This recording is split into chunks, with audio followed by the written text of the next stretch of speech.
Grabe ang baha doon sa C5 hanggang dyan sa elevated U-turn.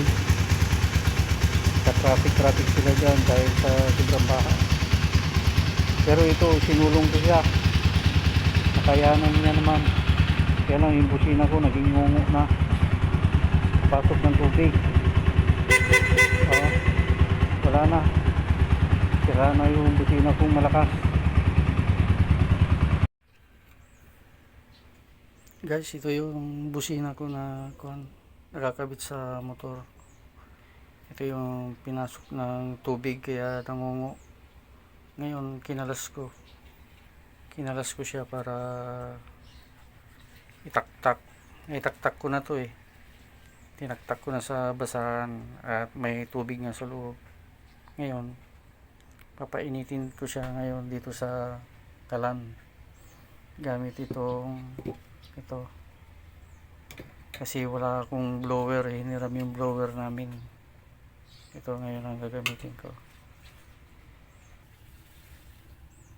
Yan na nga guys, pinapainitan ko na. Yan, may apoy yan, maliit. Yan.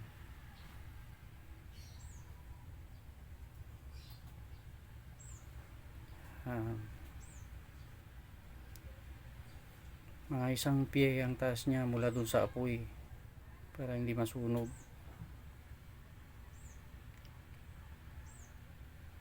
Yan guys, sakaling gumana pa siya kasi wala eh, sayang naman kung di ko susubukan, kung itatapon ko lang sayang naman, baka makuha pa ito sa painit.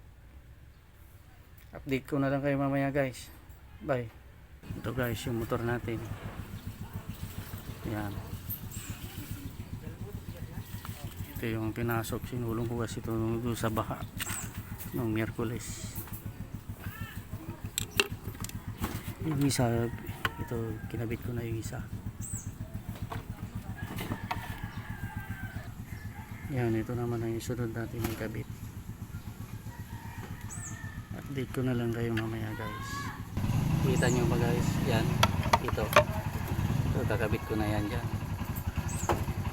Okay, update ko na lang kayo mamaya.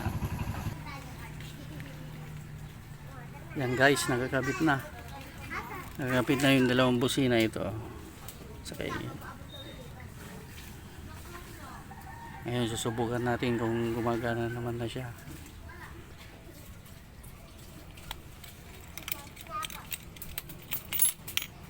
Yan. Siya natin. Uy, gumama.